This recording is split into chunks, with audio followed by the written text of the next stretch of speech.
reports from the world's second largest continent. Hello, I'm Alyson Grange. A very warm welcome from Durban, South Africa.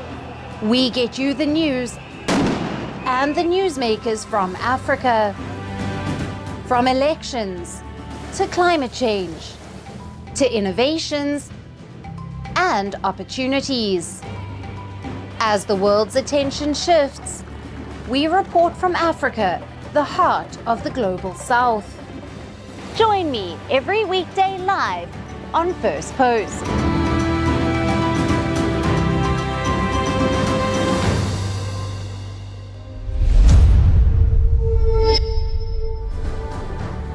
Hello and welcome to Firstpost Africa, where we get you the top stories from the continent and from across the world. I'm Alyson Grange, coming to you live from Durban, South Africa. First, let's take a look at the headlines. Gold posts the steepest plunge in years, with over 6% drop to more than $4,082 an ounce, while spot silver falls by over 8% to around $48 an ounce.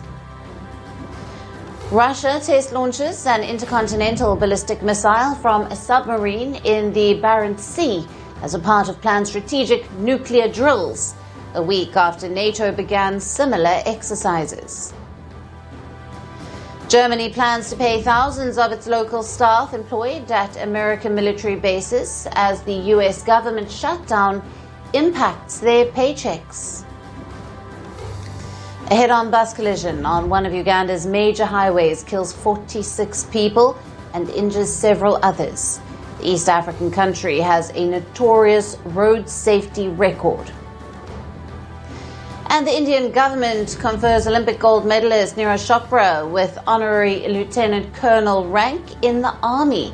The javelin thrower is already a recipient of the country's highest sporting honor.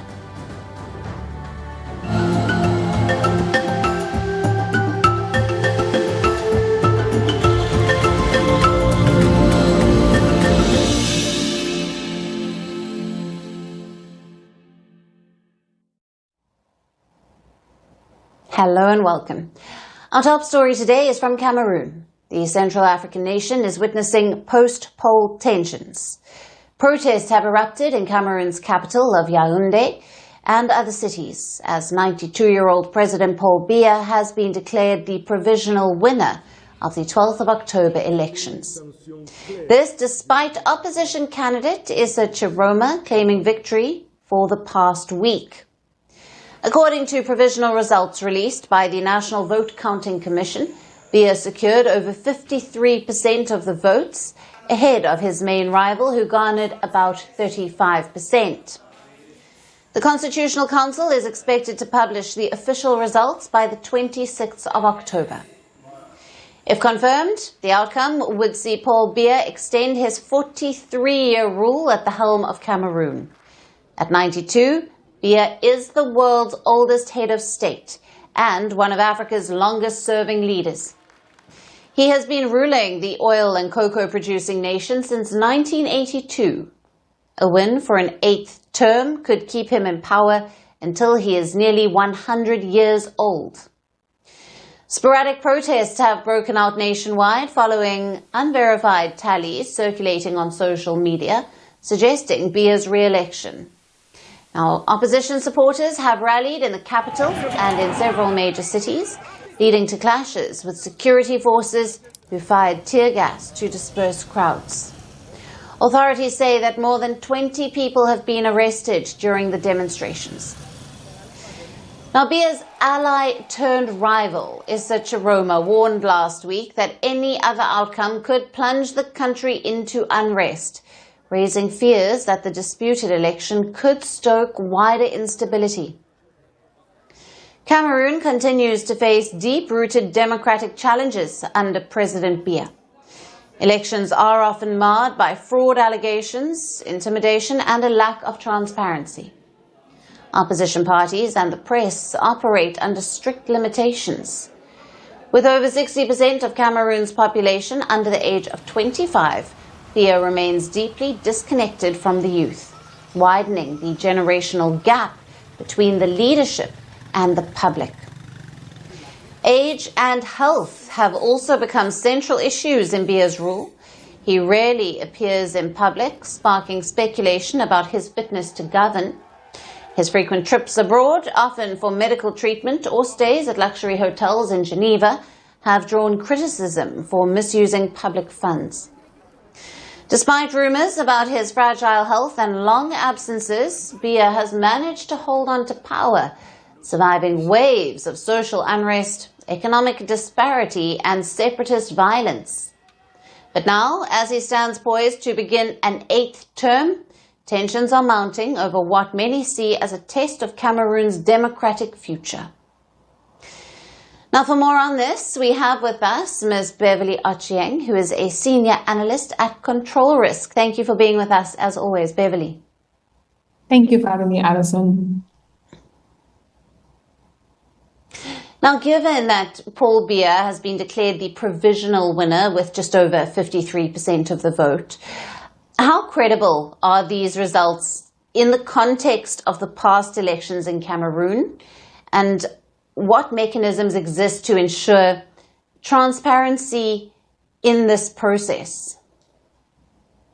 Well, because the Biya camp has always had such high levels of institutional influence, it is being used by the opponents, Tchiroma and many other parties in the opposition, to denounce the current provisional results and even the proceedings that are going on at the Constitutional Council to determine whether there is validity in this election. Tchiroma has maintained that he is the one who won the election. He just issued a very lengthy statement a few minutes ago saying that he intends to continue demonstrating against what he sees as an injustice on Cameroonians and on himself. It is unlikely that there will be any more outcome from the Constitutional Council other than upholding Biya's victory. But we have had surprises in the region, in Senegal, in Kenya, in Malawi, in Seychelles. So we can still anticipate a scenario whereby the opposition may be successful. But as it stands, Tchiroma does stand to lose, and there's a likelihood that there will be possibly more protests and lack of institutional trust.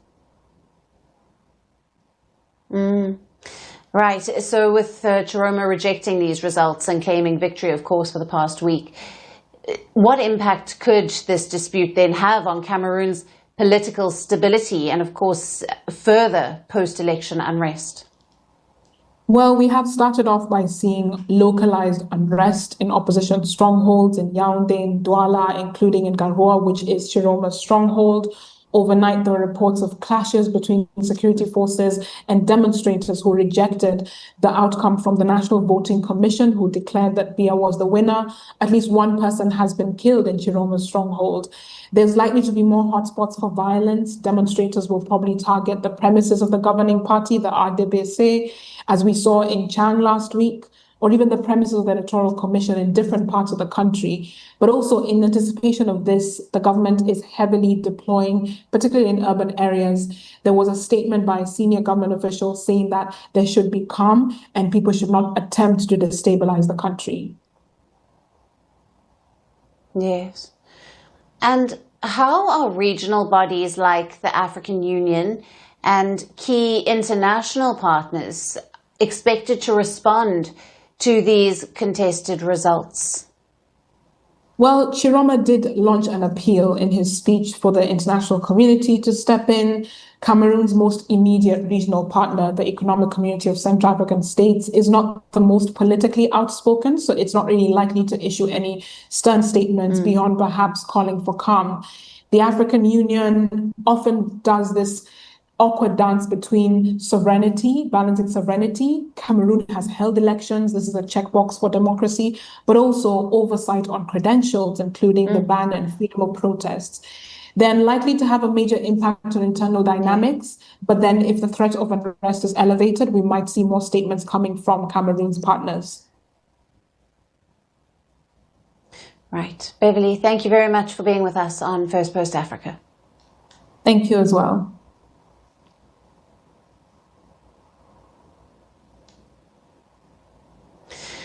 And let's shift our focus now to the East African nation of Madagascar, where the country's newly formed government and youth protesters seem to have come to loggerheads. The country's new military leader, Michael Randrianirina's prime ministerial candidate choice did not sit well with the Gen Z protesters. Now, in a statement, leaders of Madagascar's Gen Z protest movement disapproved of the appointment of Heron Salama Rajanarivelo as the prime minister. They expressed worry and said that the decision was made without dialogue. The Gen Z movement argued that the new premier's appointment was contrary to the spirit of change and renewal. The youth leaders have vowed to continue mobilizing, claiming that they would not allow old practices to be passed off as something new. They also added that they won't let their revolution be hijacked. Now, the disapproval followed the appointment of Rajanarivelo on Monday. Madagascar's military leader defended his premier choice and said that Rajanarivelo has the skill and the experience for the post, and added that he has relations with international organizations in other countries. Now, the appointment came after the new president promised a civilian government in the country. Randrianirina himself took oath as Madagascar's president last week.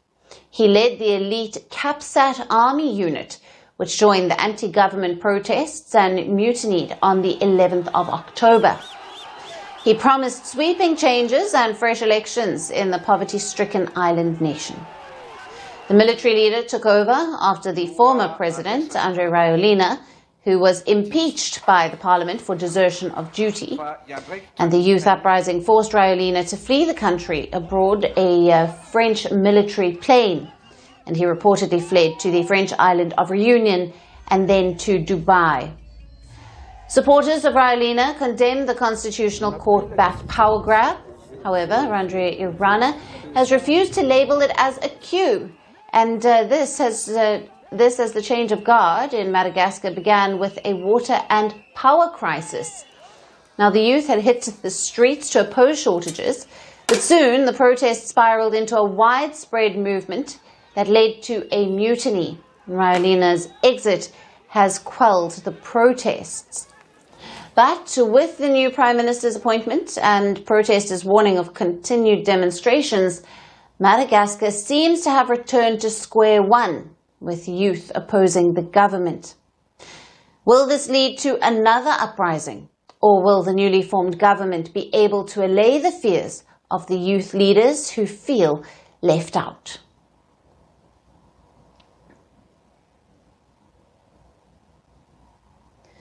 Our next story is from Sudan. The international airport in the capital of Khartoum has been targeted by drones ahead of a planned reopening amid the ongoing civil war.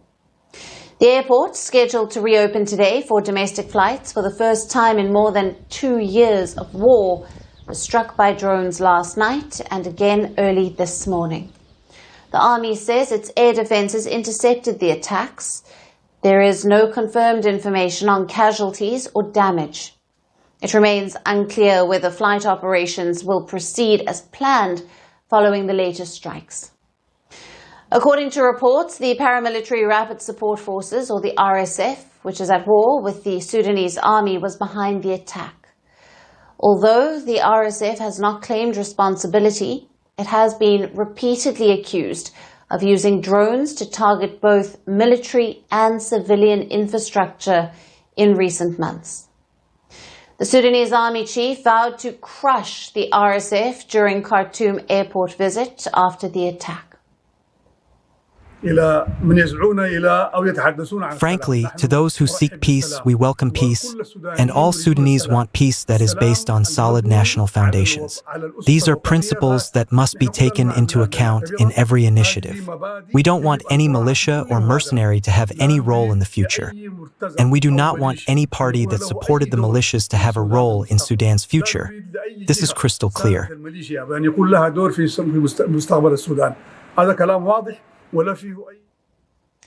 The RSF seized Khartoum shortly after the war broke out in April of 2023, but in March this year, the Sudanese army recaptured the capital. Since then, Khartoum has remained relatively calm, but attacks have persisted, with the RSF accused of striking civilian and military targets from a distance using drones.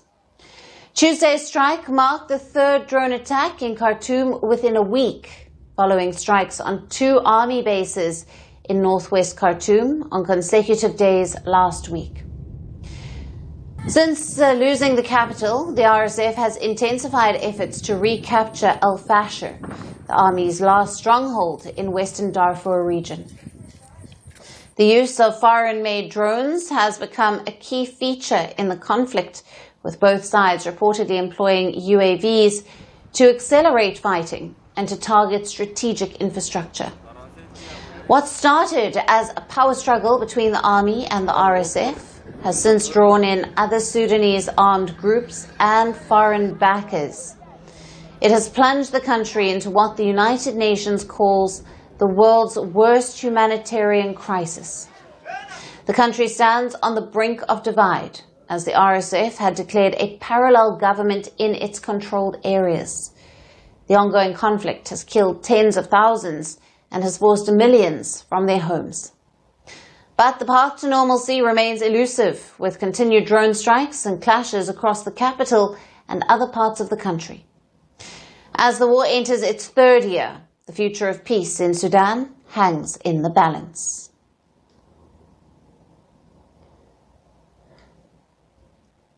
And our final story today is from Nigeria, where 2 TikTok stars have found their online romance landing squarely in a courtroom, with the magistrate ordering them to enter matrimony. In northern Nigeria's Kano city, where the tradition, religion and law intersect in fascinating ways, love has officially received a bureaucratic nudge.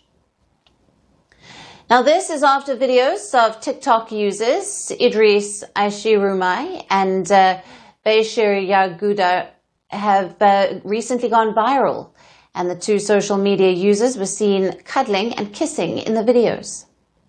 Now, the Kano state officials call the video quote-unquote indecent, and they also cite violations of local moral values, religious teachings and cultural norms. Next, a magistrate court handed down an unusual ruling. Now, the Kano State Hizba Board, the region's Sharia police, must arrange the marriage of the 2 within 60 days. And here's what the spokesperson for the Kano State said.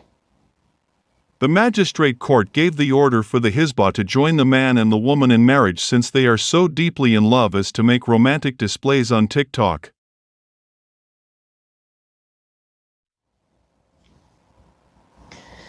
Now, the court's order has sparked a flurry of preparations. Hizba officials confirm that they have already begun arranging the wedding. This includes contacting families, verifying background, conducting health checks for HIV, and even considering the couple's living arrangements. Now, Mawushiria, who clashed with the authorities previously as well over his videos, was arrested and reportedly remains in custody. And Yaguda has reportedly gone into hiding as the authorities attempt to reach her family. Kano's conservative setting, coupled with its vibrant Hausa language film industry, Kannywood has long made authorities wary of media's influence on people. Kannywood produces over 200 films a month. In recent years, the censorship board expanded its oversight to include social media, jailing several TikTok creators for what officials deemed as indecent content. And now these 2 influencers are the latest ones caught at the intersection of online fame, traditional morality, and the law. Although the court said we should conduct the marriage within 60 days, we are determined to do it as soon as possible. In Kano, love isn't just a feeling, it is a legal affair. In a region where law and religion converge, this unusual love story serves as a reminder. Online romance may capture hearts worldwide, but in Kano, it might also require a magistrate's signature. Whether this marriage will be the start of true love or simply a peculiar footnote in social media history remains to be seen. And that's it on the show for today. We will see you again tomorrow at the same time. Thank you for watching, and goodbye.